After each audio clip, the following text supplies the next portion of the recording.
I kind of like getting up, watching games at 6:30. If you give me a good game, I love that. Of course, Aaron Rodgers does not love that because that one's on him. 3.6 yards a play, 36 yards rushing. And we talk about this all the time. When Aaron throws a couple of picks, dude, his body language tanks.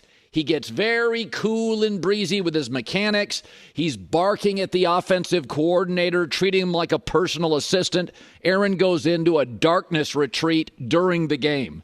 Everybody then is walking on eggshells. It's the opposite, really, of Kirk Cousins and Dak. You never know what the score is. They never change. Aaron pivots on a dime when things don't go well. And it was the problem in Green Bay.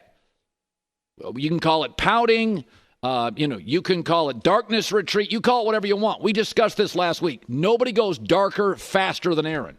And, bro, you wanted Hackett. You wanted Allen Lazard.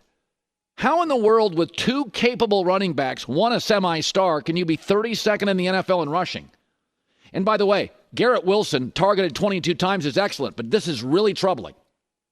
When they target their best offensive player, Garrett Wilson, Aaron only completes 59% of his throws and a passer rating at 70. And I don't want to hear this blame Robert Saleh nonsense. His defense was great.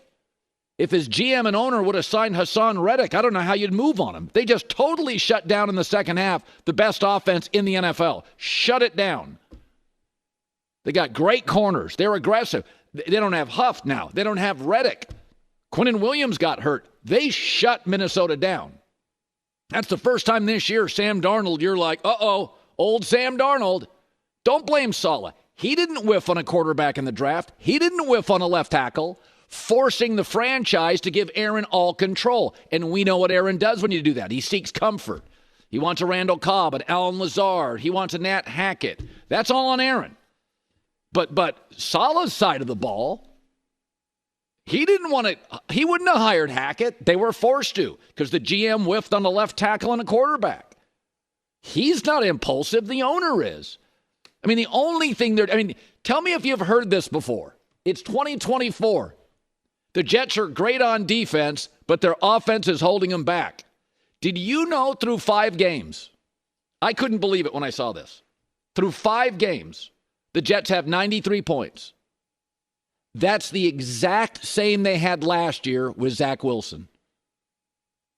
Aaron isn't shot, but he is way past his prime.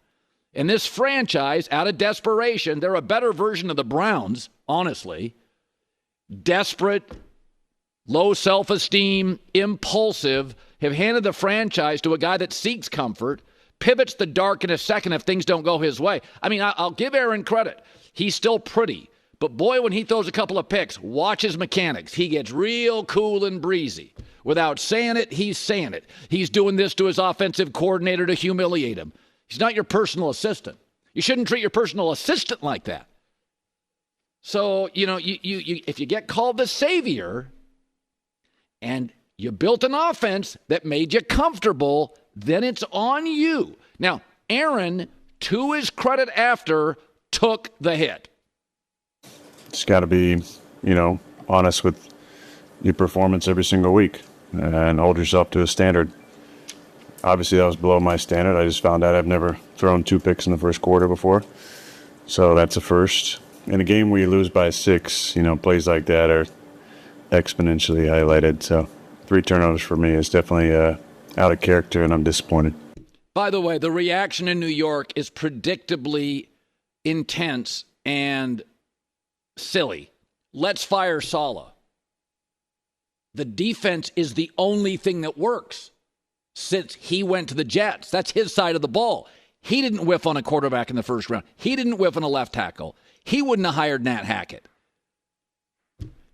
I mean, you can. The only thing that works. I said this about Chicago a couple of weeks ago. I don't know if Eberflus a good head coach. The Bears' defense is excellent, so at least he knows his side of the ball. At least he's got that down. But you want to get rid of the only thing that works. Oh, that's great. Let's create more chaos. Who are you going to give the job to? Generally in the NFL, if you fire a defensive coach, you'd give the head coaching job to the offensive coordinator. You're going to give it to Nat Hackett? You know what's funny about this? The Giants are making no noise across town. Same stadium. Giants making no noise. Good O-line. Excellent defensive line. Daniel Jones makes no mistakes. In his prime, whether you like his prime or not. We talked all offseason about the Jets. The Giants actually have a fighting chance here to maybe make a playoff run. Brutal. And you want to fire Saleh. The only thing good is your defense. And he's doing it without. He's got injuries. Sauce Gardner got hurt. Vikings have rolled over everybody. They couldn't move the ball.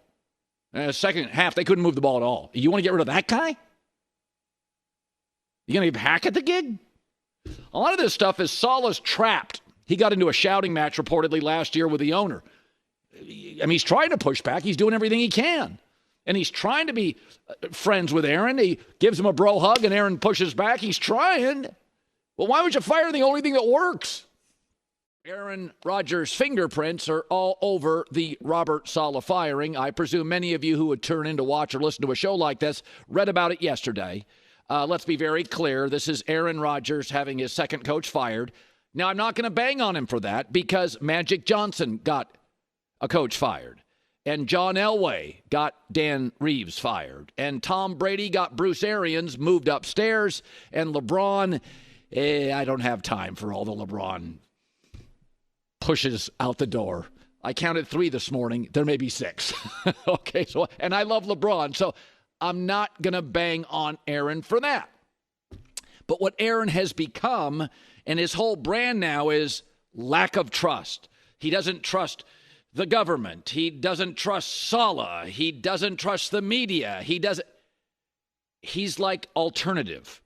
He's become like very alternative. And I understand players wanting personality, but Elway was mainstream, and Brady, and Manning, and Mahomes. They play within a system. They sacrifice. They don't bury their coach at the podium. I'm all for personality. I get it. Gronk and Travis Kelce. But Gronk told you, Bill, get mad at me. And he laughed about it.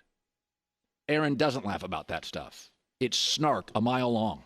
He is not a conformist. He's anti-authority and proud of it. And I talked to Drew Brees about this yesterday. Like, you don't have to love your head coach. But time and time and time again, it's Aaron at the podium, firing back, making sure everybody knows he doesn't take the hit. Drew Brees had an intense coach in Sean Payton. You watched Payton screaming at Bo Nix this past weekend. I know Sean. I go to dinner with Sean. Sean's intense. But Drew says there's a way to handle the podium. There's probably some things that Saleh said publicly that were better just to be kept, private. And then there were probably reactions from Aaron that he probably should have just eaten and said, hey, I'm going to go, face to face with the head coach and work out whatever it is. I would always take the approach as a player that if the coach said something that even if I didn't agree with, I'm not going to disagree with him.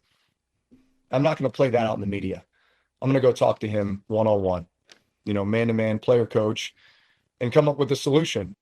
Yeah, Aaron doesn't do that. Ever. Under any circumstances. He'll go passive-aggressive or direct, defend his territory, nonconformist. Elway, Brady, Manning, the all-time greats, better than Aaron, understood.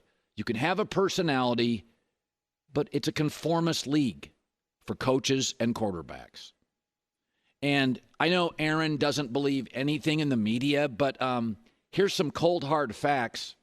I mean, he can do his own research, go on a Joe Rogan podcast and push back, but Aaron Rodgers since 2022, you can Google it, or maybe, they're corrupted too. Aaron's not very good. 2 different teams. Since 2022, he has an 88 passer rating. That's who Aaron is. Couple of games with 3 interceptions. 0 games throwing over 300 yards. Last 2 weeks, by the way, just the last 2 weeks, Aaron's had the lowest passer rating in the NFL. The nonconformist. It's not working.